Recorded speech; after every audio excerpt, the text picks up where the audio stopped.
Selamat pagi dan salam sejahtera. Kumpulan kami dari SJKC Chung Hien. Ini adalah ahli kumpulan kami.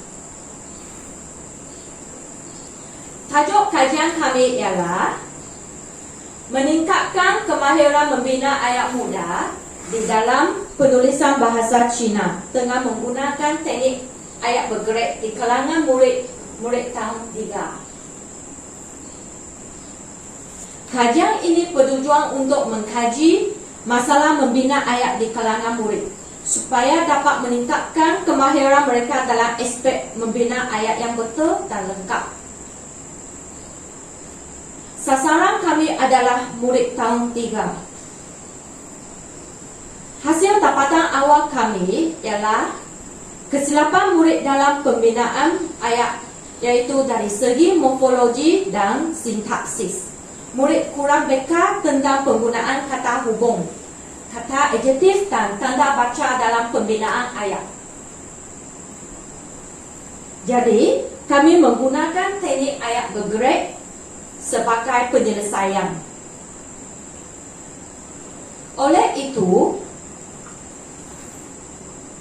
kami mendapati kelemahan murid ialah gagal menyusun struktur ayat dengan baik, penggunaan kata yang kurang tepat. Jadi, murid tidak dapat membina ayat dengan baik.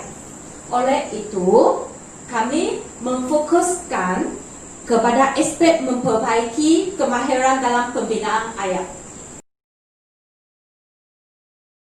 Objektif kajian adalah untuk meningkatkan kemahiran murid untuk membina ayat yang lengkap dan gramatis. Murid boleh membezakan penggunaan tanda baca dalam ayat. Murid dapat memilih penggunaan kata yang sesuai untuk membina ayat, dan murid boleh menulis ayat yang lengkap serta gramatis berdasarkan kata kerja atau kata yang diberikan dengan baik. Kumpulan sasaran kajian ini adalah murid tahun 3 sejumlah 13 orang murid, dan 11 daripadanya adalah bahasa Kauiban, 2 daripadanya adalah murid Cina. Tinjauan awal dibuat untuk kajian ini adalah melalui 3 cara. Yang pertama, pemeriksaan buku latihan. Daripada pemeriksaan ini, kami mendapati bahawa murid hanya dapat menulis ayat selapis dan ayat yang dibina tiada kaitan dengan gambar yang diberikan. Manakala cara yang kedua adalah pemerhatian. Daripada pemerhatian ini, kami mendapati bahawa murid mempunyai masalah membina ayat yang gramatis, dan kami juga menjalankan ujian pra, dan dalam ujian ini kami mendapati bahawa murid tidak mahir untuk membina ayat dengan baik. Nah, ini adalah analisis tinjauan masalah, dan daripada analisis ini kita mendapati bahawa hanya seorang murid lelaki berbangsa Cina dapat menguasai secara minimum, dan 12 lagi murid tidak dapat menguasai minimumnya.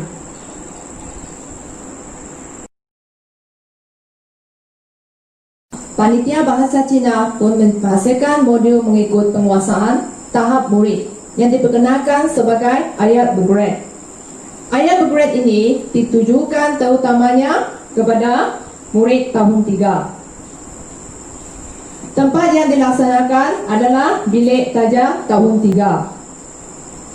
Masa untuk melaksanakan ayat bergerak ini adalah setiap Selasa 7 pagi hingga 7.20 pagi.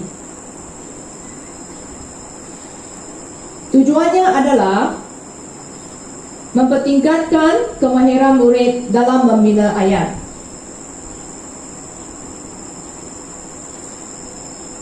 Cara pelaksanaannya adalah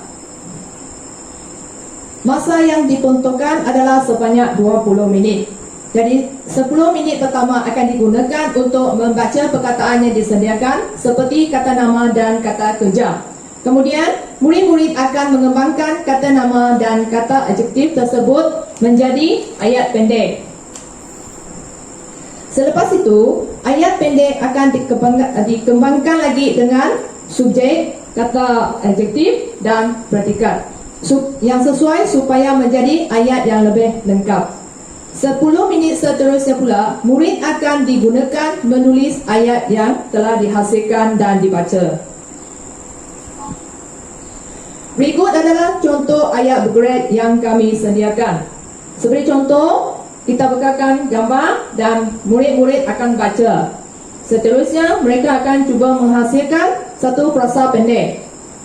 Selepas itu, murid akan perkembangkan ayat itu menjadikan satu ayat yang lebih lengkap.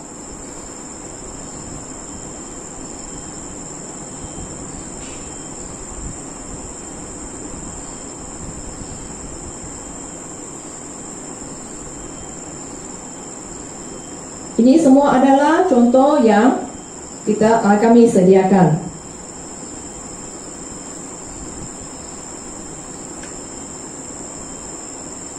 Seterusnya ini adalah contoh ujian diagnostik yang kami buat untuk murid-murid tahun 3.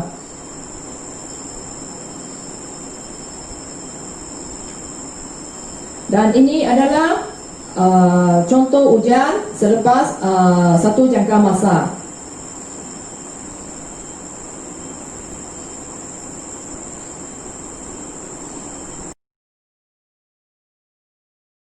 Kami telah mengumpul tahap penguasaan murid hasil daripada 3 seri ujian yang telah dijalankan.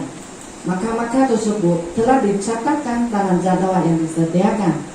Jadual ini merupakan borak analisa berkaitan dengan hasil ujian murid. Jadual ujian yaitu ujian 1, 2, dan 3.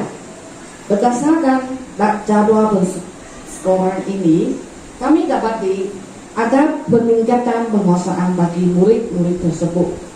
Pada ujian 1, hanya 15% murid menguasai, manakala pada ujian 2 terdapat 38% murid dapat menguasai dan 62% murid dapat menguasai pada ujian 3. Ini menunjukkan terdapat peningkatan yang ketara pada tahap penguasaan penulisan murid. Kami juga menemu bahwa 2 orang murid berkaitan hasil pembelajaran yang telah dijalankan. Hasil temu buah tersebut merupakan berikut. Cikgu tanya murid Regina, "Cikgu lihat kamu semakin pandai membina ayat setelah belajari melalui kaedah dan teknik ini." Regina kata, "Ya cikgu, saya semakin faham bagaimana hendak membina ayat dengan baik. Kaedah ini sangat membantu saya cikgu." Seorang murid lagi ialah Faris. Cikgu tanya Faris, "Faris, nampaknya awak sudah menguasai teknik membina ayat. Awak masih ada masalah dengan penggunaan kaedah ini?" Faris kata, "Tidak cikgu, saya faham bagaimana untuk membina ayat dengan lebih baik. Cuma kosakata saya sahaja yang masih lagi kurang." Cikgu kata, "Tidak mengapa Faris. Apa yang penting, kamu perlu banyak membaca untuk menambahkan kosakata kamu."